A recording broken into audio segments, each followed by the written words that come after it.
El destino de Irán no es un misterio moderno. Está tejido en la trama más antigua del mundo, escrito con precisión profética bajo su antiguo nombre, Persia. Desde el Génesis hasta las visiones del Apocalipsis, la Biblia revela a esta nación como pieza clave en el rompecabezas espiritual de la humanidad.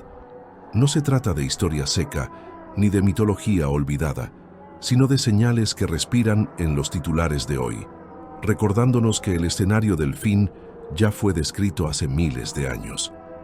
En el primer mapa de las naciones, Dios muestra cómo, tras el diluvio, el mundo se reorganiza a partir de tres linajes, Sem, Cam y Jafet. De Jafet nace Madai, padre de los medos, y de Sem, Elam, fundador de los elamitas. Ambos pueblos se establecieron en el territorio que hoy conocemos como Irán. Dos ramas, un mismo suelo, una misión que ni ellos comprendían. Desde las montañas frías del norte hasta las fértiles tierras del sur, estos clanes fueron creciendo en fuerza y sabiduría. Pero la primera vez que Persia aparece en acción es en Génesis, durante la guerra de los 4 reyes del oriente. Entre ellos, Kedorlaomer, rey de Elam, se lanza contra Canaán y toma prisionero a Lot, sobrino de Abraham. Sin embargo, Abraham no se resigna. Con apenas 318 siervos, enfrenta y derrota a una coalición de imperios. Esa victoria imposible deja un principio grabado en fuego profético. Ningún poder del este, por grande que sea, puede vencer al favor de Dios. Los elamitas no desaparecieron, se fortalecieron, se mezclaron con los medos y con el tiempo, de sus montañas y valles, nació un imperio. Persia surgió silenciosa, disciplinada, como quien se prepara para cumplir un papel que lleva siglos esperando. Los profetas lo habían anunciado. Isaías y Jeremías declararon que Media y Elam serían instrumentos de Dios, primero para castigar a Babilonia, luego para liberar a Israel.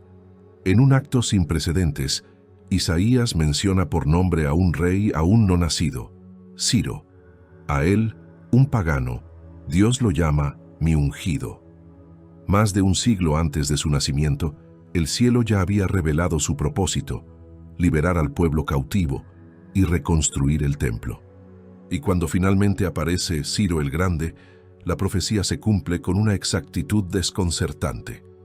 Con sabiduría y estrategia, une Media y Persia, forma un ejército temido y derriba a Babilonia sin derramar sangre.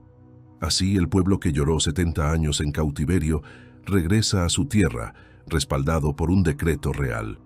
Persia, nación de conquistadores, se convierte en redentora.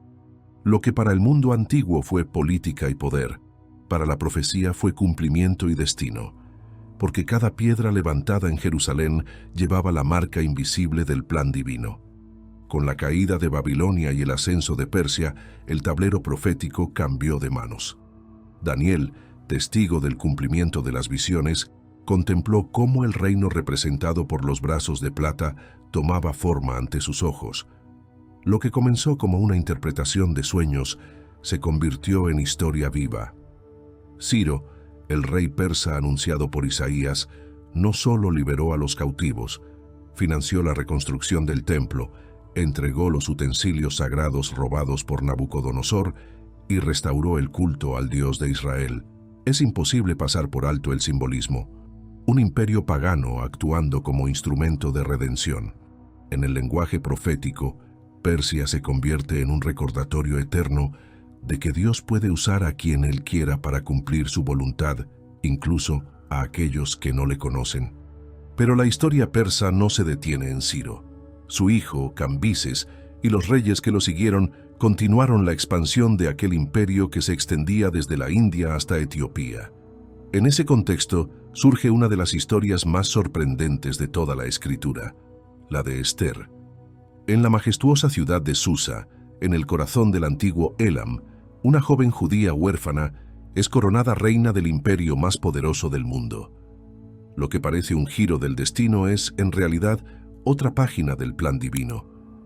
Cuando el malvado Amán conspira para exterminar al pueblo judío, Dios usa a Esther y a su primo Mardoqueo para revertir el decreto. El resultado es asombroso. Persia, el mismo reino que alguna vez conquistó naciones enteras, se convierte en refugio y escudo para Israel. Esa dualidad, imperio conquistador y nación redentora, es una constante en la trayectoria espiritual de Irán. A través de los siglos, su papel en las escrituras nunca desaparece, simplemente cambia de escenario. Incluso en los días del nacimiento del Mesías, Persia vuelve a entrar en escena bajo otro nombre y otro rostro. Los magos de Oriente, sabios que leyeron las señales del cielo, provenían de aquellas mismas tierras. No eran simples astrólogos, sino herederos de una tradición antigua que combinaba conocimiento celestial y fe profética. Es muy posible que entre sus escritos conservaran las profecías de Daniel, quien había servido en la corte medo-persa siglos atrás. Ellos comprendieron lo que muchos en Jerusalén no vieron. La estrella no era un fenómeno astronómico más, sino la confirmación de una promesa. Persia, la antigua nación de Ciro y Ester, fue la primera en reconocer al Salvador. Cada episodio revela un patrón. Irán aparece en momentos cruciales donde lo divino y lo humano se entrelazan. No es coincidencia que haya estado presente en la redención del pueblo hebreo y en la adoración del Mesías recién nacido. Todo parece indicar que su historia, más que una línea cronológica, es un ciclo profético que conecta la liberación, la revelación y el juicio. Sin embargo, el ciclo de Persia en las Escrituras no termina con la adoración de los sabios ante el niño en Belén. Su nombre resurge en uno de los capítulos más enigmáticos del Antiguo Testamento, la profecía de Ezequiel sobre la guerra de Gog y Magog. Allí, Persia, la actual Irán, vuelve a ocupar un lugar central, pero esta vez desde el lado oscuro de la historia profética. El profeta describe una coalición de naciones que se levantará contra Israel en los últimos días, un ejército multinacional guiado por un líder del norte. Y entre los nombres mencionados, Persia aparece en los primeros lugares. La nación que un día ayudó a reconstruir el templo será parte de la ofensiva final contra el pueblo restaurado de Dios. Ezequiel pinta la escena con crudeza: fuerzas que avanzan como tormenta, pueblos reunidos como nube que cubre la tierra. Pero el desenlace no depende del poder humano. Cuando esta alianza ataque, la respuesta vendrá directamente del cielo.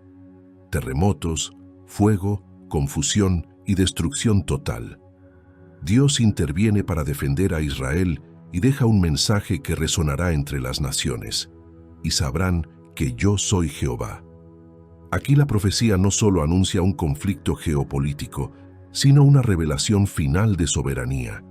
Persia, símbolo de grandeza y sabiduría ancestral, se enfrentará a la consecuencia de su rebelión espiritual. Sin embargo, la Biblia no deja la historia en ruinas. El profeta Jeremías pronuncia una promesa que pocos recuerdan: el juicio será real, pero también la restauración. En los postreros días, dice el Señor, Él hará volver a los cautivos de Elam. Este pasaje abre una grieta luminosa en medio del anuncio de destrucción. Irán, aun siendo parte de la coalición enemiga, tendrá la posibilidad de redimirse. El arco de su historia, creación, gloria, caída y restauración, se convierte así en espejo del destino humano. La profecía final no es solo castigo, es advertencia y esperanza. El Irán moderno, con sus tensiones y alianzas, parece moverse dentro de ese guión milenario. Cada movimiento en su escenario político despierta ecos de antiguas visiones. Pero si el patrón se mantiene, también habrá redención, porque en el corazón de Dios aún hay espacio para los que regresan. Persia, que fue liberadora, enemiga y adoradora, podría volver a ser testigo de la gloria divina cuando las naciones suban a Jerusalén a honrar al Rey. Y quizá esa sea la lección más profunda. La historia de Irán no es una historia cerrada, sino un recordatorio de que ningún destino está completamente sellado. En las manos del Eterno, incluso las naciones pueden volver a la luz. El destino de Irán en la Biblia nos recuerda que nada escapa al propósito divino. Si te impresionó esta revelación, suscríbete al canal, activa la campanita, comenta tu opinión, deja tu like, comparte el video y espera las próximas profecías.